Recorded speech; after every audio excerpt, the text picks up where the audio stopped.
Hi everyone, it's Boonie. Welcome back to my channel. I have a special guest today. I'm really excited to share and ramble and geek out about many things. Would you love to introduce yourself? Hi, I am Rachel Wethers. I am a therapist, a licensed clinical social worker in Missouri. I'm about an hour south of St. Louis. I'm also licensed in Illinois and Michigan. I grew up in Michigan, Detroit area. Um, and I specialize in trauma, and I now get to use it from a geeky perspective, which is just fantastic, right? Using superheroes. She-Ra is one of my favorites. And I've got Harbinger behind me on the wall. I've all kinds of stuff. So um love to incorporate fantastic stories because that's what we have, I believe, are fantastic stories that bring us hope and inspiration for the future. Ah, Yeah. you sound so cool already. Oh, thanks. I mean, you Thanks. are cool. You are super cool. I love that you love Care Bears and I do. I do. I do. My desk is covered. If you saw my desk, you would know I'm neurodivergent right now, but Kirby's also one of my favorites. I love pink squishy Um, things. I know. Yes. Yes. Um, yeah, lots of fidgets and squishy things all over my desk. Oh, we'll have to do a video on like what's your favorite fidget? What's your favorite squishy? Okay. Yeah. So I reached out. I think I Mm-hmm. reached out a long time ago, but I reached out again because I read something on your Instagram. Mm-hmm. Let me just read it, and I would love Sure. for us to have a conversation about it. Sure. Sure. And this is not the one. Hold on. uh, mm, Here we go. It's called. So I'll read it, and I would love for you to kind of explain why you chose it, and we can go from there. Sure. Sure. So the quote is going back to a location or being with people where trauma occurred can bring on a trauma response, no matter how much healing work you've done. Be gentle with yourself this week. You're doing the best you can. Yeah, absolutely. Um, so specializing in trauma developed out of my own history of being a foster youth who aged out of state custody when I was 18. I'm now 42, so it's been a while. But I think that all of us, no matter how much work we've done, I'm a therapist who's experienced trauma, will have things pop back up around the holidays because the holidays are just such a time of memories, Hmm. right? Where either we're building memories or we're lacking memories, right? Like not having our family with us. And those are things, especially that also happen on repeat Yes. every year at the same time, right? And so those patterns sometimes make it really difficult to avoid trauma triggers. Even sometimes little things, songs. Mm-hmm. Christmas music is all over the place. You walk into the mall or to your local restaurant to pick up your carryout order, and even just being in there 5 minutes, you've got Christmas music in the background, right? You can't get away from it. And sometimes our memories are connected so often to our five senses, and music is an auditory response, right? Or an auditory memory that we might hold that connects to certain memories that we've stored and hold on to, right?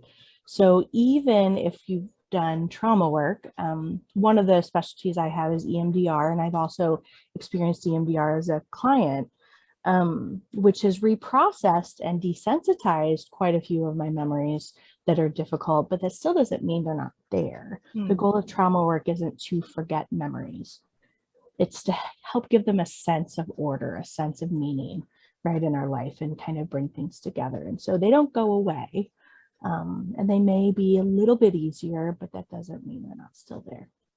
I love that you've reframed a lot of misconceptions that people have about trauma and therapy. I try my best to help educate people if I am going to refer them to a therapist and let them know this is what it might look like and it's cyclical, right? Like you said, the Mhm. patterns come out, they emerge based on different stimulation. And Yeah, the point of therapy is not to fix anything because there's nothing to fix. It's just you have to learn to manage and cope, right? yeah, Because absolutely. unfortunately, our brains and bodies have been encoded in a certain way, and Mhm. it's going to reflexively go back, even Yeah, though you've done the work, right? And that doesn't mean yes, that you failed. That's the thing I'd sure, like to sure. kind of echo. It doesn't mean that you failed therapy. It doesn't mean that Yeah, you're going to suffer for the rest of your life, that this you're doomed to deal with the trauma this way. It's just yeah. that these moments of life, they come up and Mhm. we have to manage with new Sure. perspective, new skills, but also compassion, right? Absolutely. Absolutely. Self-compassion is, I believe, one of the key components to healthy acceptance, healthy healing, because we're humans, right? We have brains and bodies that aren't perfect, they're individual, they're unique, and we have to have some self-compassion, especially when we so often struggle with comparison, right? And so we have to have some self-compassion to recognize and accept that we are unique and amazing, even when things change the way we view life, right? Because trauma changes our brain. It literally changes the pathways in our brain, right? And therapy doesn't go back and erase those changes. It adds some new patterns in the brain as well, right? It adds the regulation, the resilience pieces that sometimes we might be struggling with, right? That so that they can come alongside the difficulties and walk together. Yes. Which to me is my favorite way of looking at therapy. It's the coming alongside and walking together, right? That's my favorite way to look at that. And I love that you, again, another reframe, because when some people come into therapy, they don't know what it looks like. There is still this old fashioned perspective as the therapist is the authority figure. They're going to tell you Yeah, what to do, they're going to analyze everything, and they're going to tell you what these thoughts and dreams and stuff mean when it's mostly internal. It's mostly your perspective and your inner world. And yet, when you don't have this framework of what therapy or healing can look like, you can feel like you're doing it wrong. absolutely. Absolutely. I think that's one thing I try to steer very clear away from is that ideal that a therapist is a God figure on a pedestal Mm. who is perfect and doesn't have any problems at home. Um, I have ADHD, so I am far from perfect. And some ways I actually love that I can bring that to the table, and just kind of make therapy very genuine and humble and real. Maybe that's my self-compassionate way of looking at it. And I think that um, it gives us room in sharing, I think, as therapists, especially some of our own humanity, and that imperfection. It gives clients so often room to accept that imperfection is really, in a way, perfect within itself.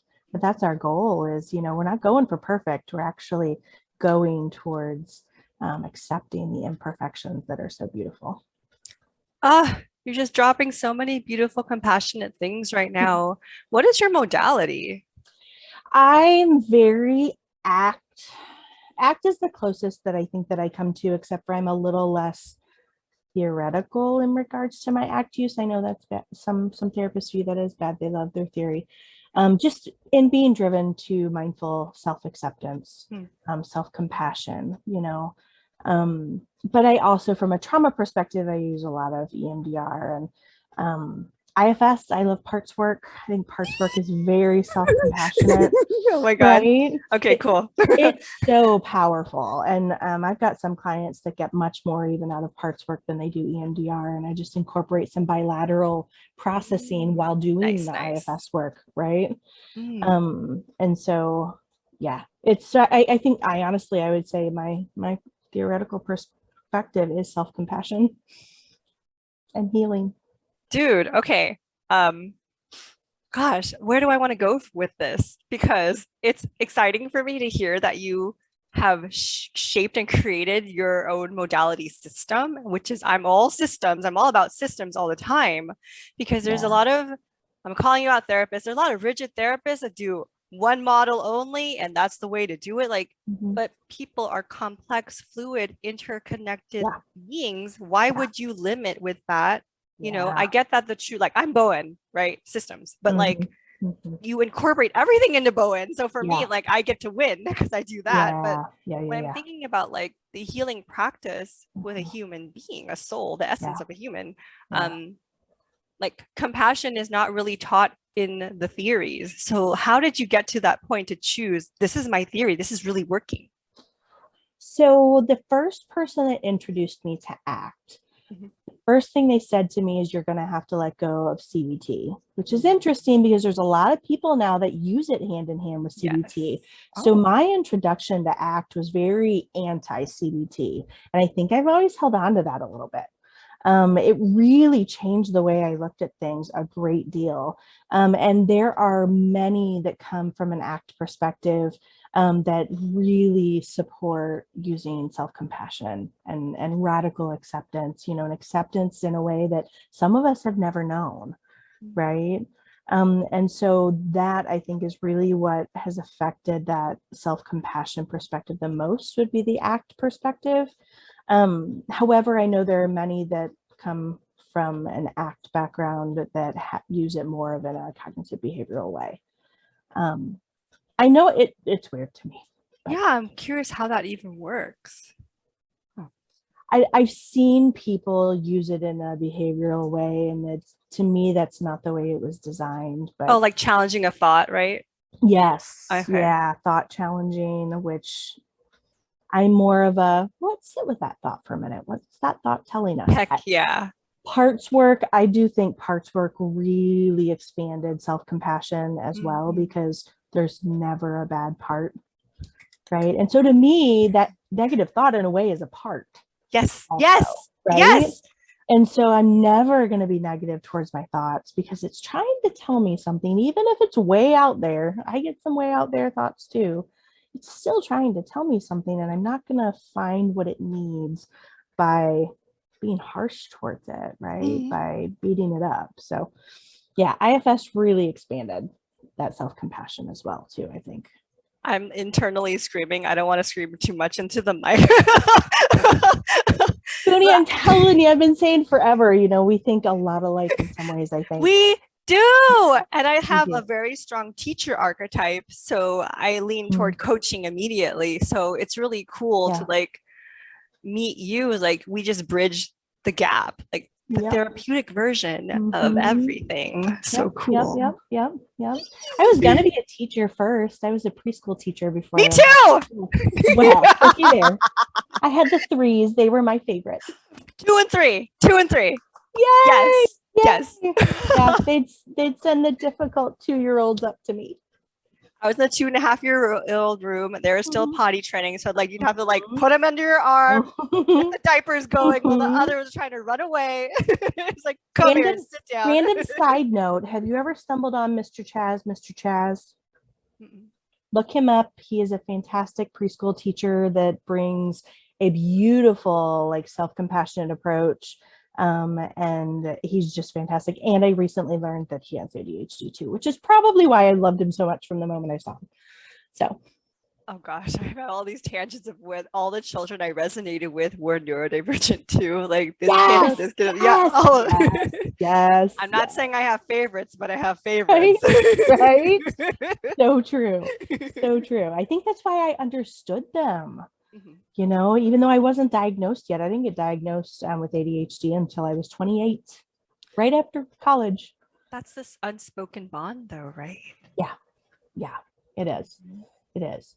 You know, just being able to understand it and come at it from a different perspective, you know, less compliance based, more, this is gonna help. Let's see how we can get there. Yeah. Right. Can you share a little bit about what it is that your experience of being neurodivergent and your life experiences, what does Mhm. that bring to the table when you're working with specific people? Sure, sure. I think one, again, I love that it brings a real life perspective, and I'm not perfect. Mm, I'm not on a pedestal. I think sometimes it brings the walls down a lot faster in therapy, you know, to be able to talk and be vulnerable with someone who is also vulnerable, mm, right? And trauma wise, I do have a tendency to often work with foster youth And I tell them right up front, usually, that I aged out of the foster care system. It doesn't mean we have the same stories. Mm, There are some things that I'm going to be able to relate to that maybe other providers hadn't been able mhm, to, right? I think it really cultivates that space of compassion, because so often we're mirroring what clients need, right? And if I want them to be able to embrace self-compassion, I need to mirror compassion, right? And the ability to have self-compassion for myself mhm, as mhm. well, right? And so I think that that's a big part of that. And then I think just especially the neurodivergency, um, that one, being different doesn't have to be so scary. Two, that being different doesn't mean you can't be successful in the ways that you want to be, right? I'm self-employed and I am happier self-employed than working for agencies where I know it's easier Mm. for some, because they don't have to deal with taxes or, all that kind of stuff. And I feel, it took me time figuring it out over the years, but you can be what you want to be, and your neurodivergency not only doesn't have to hold you back from that, but it actually can support that. Mm. Like, it can be one of the driving factors, because over the years, I'd say probably at least 50% of my clients are neurodivergent, and I think it's because, like attracts alike, and Yes. finding a therapist that they can relate to is so important, right? And so why would I keep that under the wraps, right? Why would I keep that to myself? I'm not embarrassed of it. Mm. It's important to me to embrace that self-compassion, that self-acceptance. And so I think that's important. But I also know, in regards again to foster care, that, well, it's interesting. Both foster care, trauma, a lifetime of trauma, and neurodivergent youth Mm. sometimes can be a little behind some ages and stages, right? Yeah. And I'm able to again reflect that back because I experienced both, right? And I can give parents sometimes a little hope that maybe their kid's going to be okay, Yeah. you know? So, Mm. yeah. You mentioned a couple keywords that I think would be very validating and healing for people to hear that a therapist does this. So you said the word you're mirroring, Mm-hmm. and that takes for me. So I'm going to be a little bit biased when I talk about the craft of healing. Mm-hmm. I'm going to straight out say I think it's an innate gift that can be cultivated. So you have to have the gift, kind of like X-Men, right? Mm-hmm. You're born a mutant, and then you need someone or practice to kind of Mm-hmm. cultivate that gift to make it stronger, to shape Mm-hmm. it, fine tune it. Mm-hmm. So you have to be born with it, the Mm-hmm. empathy, the intuition. Yeah. You have that. You're Yeah. oozing with it, and I love it. Thanks. Thanks. I enjoy it. I enjoy it. And that's, I think, what a lot of people might be missing when they think about the analyst in the room when they're laying on the black sofa. They're taking notes and going, that's it. For me, that's not my picture of therapy. It really isn't. For me, a lot of people need the reparenting. They need the mirroring of Mm-hmm. what they really are saying, because when you're different, like the being a foster kiddo, Mm-hmm. being aged out, being neurodivergent, these are layers of people and experiences that have been silently dismissed, denied, experienced over and over again. So what you're Yeah. doing is you're giving them that time to, like, this is my story. No Yeah. one else has given me that space to actually share ever. Yeah. So powerfully healing. Yeah. You Yeah. know, Absolutely. it's not a glorified friend. It's so much Yeah. more than that. It's a lot of Sure. skill, compassion, separation too. It's Mm-hmm. not about their therapist, it's Mm-hmm. about this person. Yeah. And Yeah. it's a really hard skill to have. Right. Right. So I want to highlight that you do have it. You have it all. Thank Ah, you. excited. Thank you.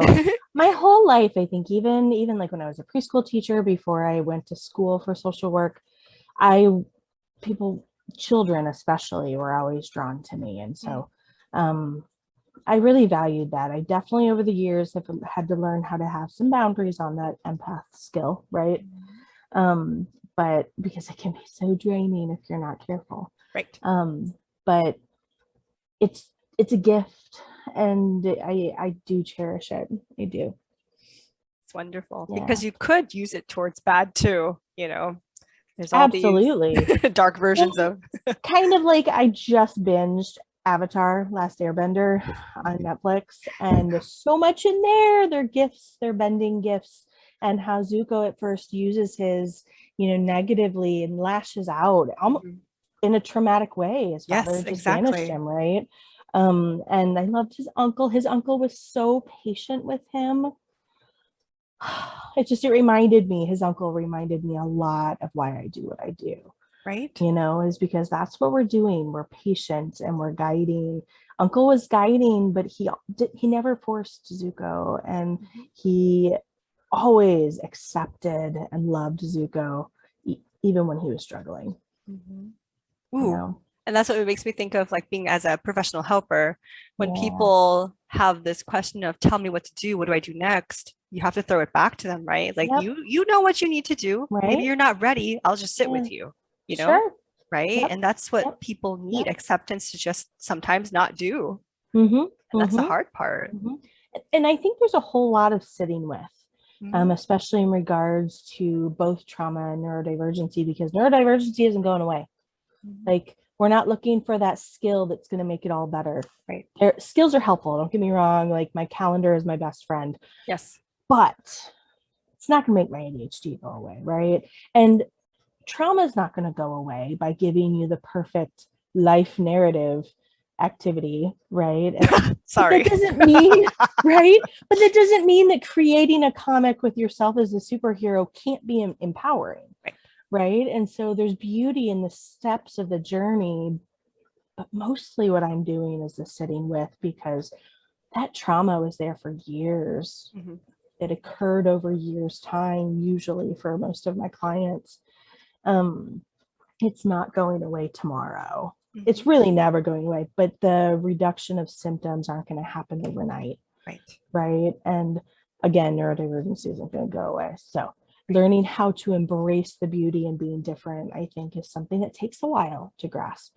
And learning to sit in those hard spaces of grieving in trauma, or grieving those feelings of needing to be perfect, right? I think those are important spaces that sometimes we rush through and don't sit with, right? Yes. So I have a question about that, because it will help people understand why you're doing it. When you say you're sitting with it and people kind of feel like they need to rush or do something, an intervention, right? Or not feel it, what is it that you're trying to help them do when you're with them? Okay, so random hot topic for me is, I feel like we live in this microwave society. We're in a fast food nation where everybody wants everything in 5 minutes. Yes. Right. And we've forgotten how the slow cooker works. Even like it's crazy. I refuse to get an Instant Pot because I like my slow cooker. And I've got chicken in the slow cooker right now, actually, for burrito bowls tonight. Nice. And so some of the best things are slow roasted. I like that. We're having brisket on Christmas, and we do it Texas style. David grew up in Texas, in San Antonio. It literally cooks for like 20 hours out in the smoker. It's amazing. If we cooked it much faster in the oven, it would not be the same brisket. It'd be done. It'd be safe to eat. It'd probably even taste good, but it would not be the same brisket, right? Some things are better when they occur over time. And healing, I see, is very much that process. And before we can work on something, we got to sit with it and understand it. Right? Because otherwise we jump in and we try a million things because we don't fully understand the big picture. I'm very much a big picture kind of person. Same. Right? And so we've got to be able to sit with it. But also there's the self-compassion and acceptance, I feel like, brews in that environment. Right? Okay. Right? And so I think that there's foundations that are built in that early sitting with aspect that we so often rush through because we're in this fast food mentality. Okay. So it sounds like you're building, again, with the neural network for people who like science in the brain, right? You have a default neural response, trauma, whatever it is, stress, automatic, right? We can't control it. You get hijacked. So what you're doing when you're sitting with them is you're creating the new neural networks, a new pathway. And that involves time, right? New muscles, new direction of electricity, right? So because of that, since this has been active for so long, you have to sit with them to kind of counter, recondition Sure. the brain and body with compassion, with time. And if you talk about your brain being like a brisket, I guess. Right. We're cooking the brain. Kind of electricity. So like Right. the morsels are being fully cooked instead of just parts of it, like haphazardly. It's good enough kind of thing. So I think that when people think of it that way, it might make more sense to a certain degree, because on the outside, it looks the same. I look like the same person, but on the inside, there's all this work that you're doing, right? There is. And the other thing I just thought of too is when we rush things, we often re-traumatize. Bingo.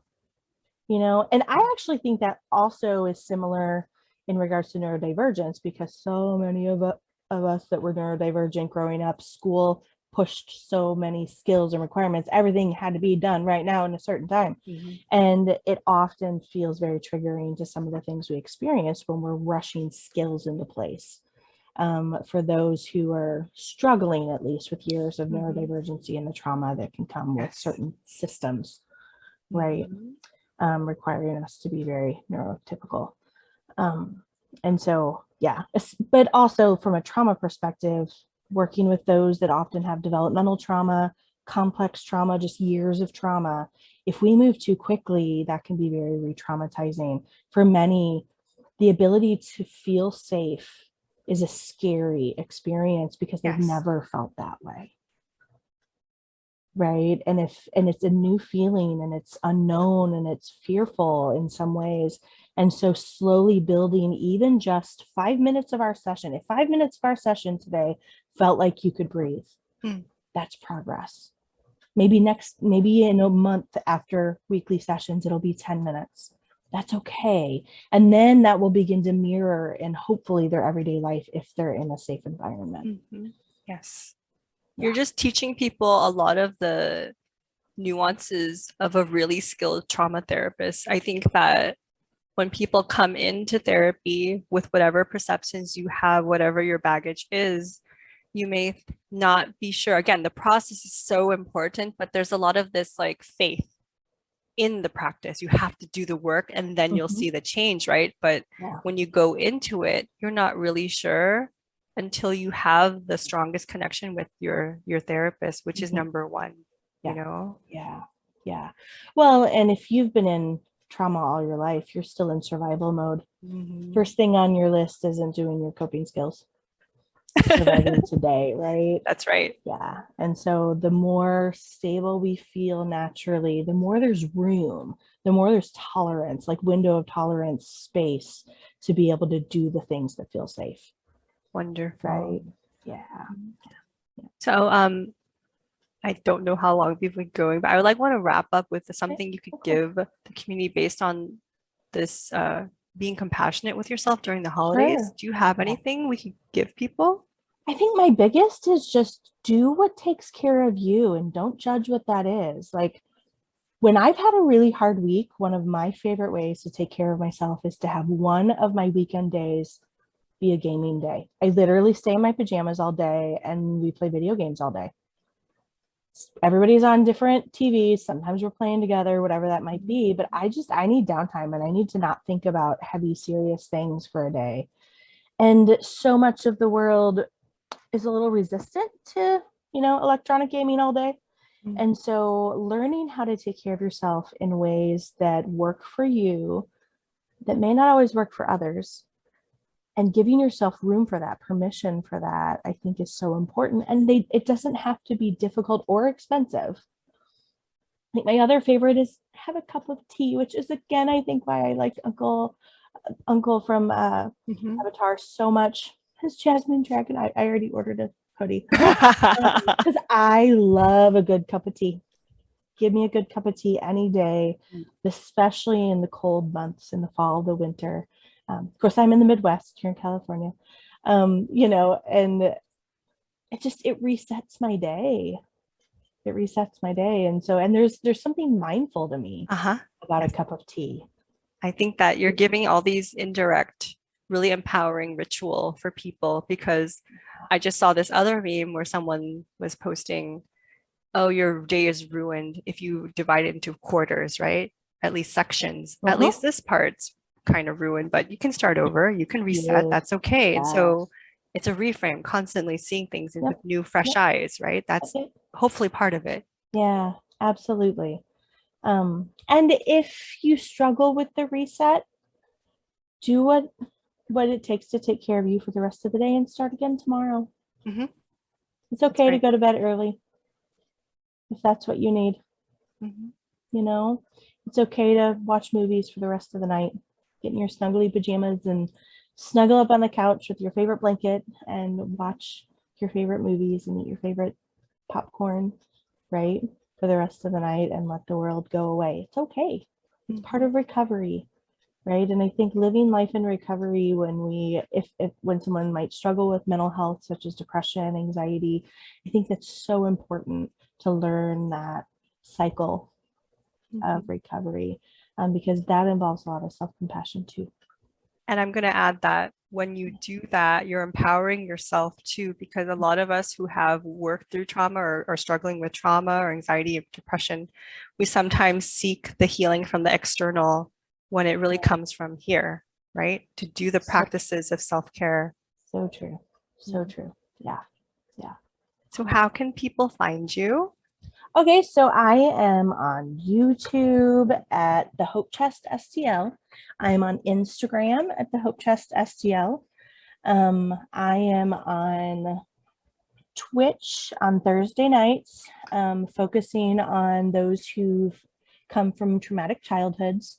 On Thursday nights at 8:30 Central Time, and that is Hopeful Heart, but it's HPFL Heart, HEART. And then I'm also on Facebook at the Hope Chest STL.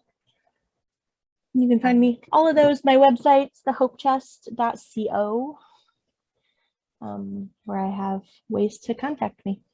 Wonderful. And I'm going to ask viewers to message you questions about trauma, because you're such Sure. a really good source of information. Like you explain Thank it in a you. way that really helps people see that the process of therapy really is about faith, but also there's intention with everything that you're doing. Yeah. Yeah. Yeah. Every day, one step, Mhm. right? One step at a time. Oh, I really appreciate you. Thank you so much for being with me. Anytime, Boonie. I love hanging out and chatting with you. I know it was really cool geeking out before. Right, right. Okay. Oh, Well, thanks for watching, everyone. Please leave some comments and encouragement for geeky helpers out there. I think it would help us help each other. Very important that we find our own. absolutely. Right. Absolutely. Thank you so much. Bye, everybody. Bye.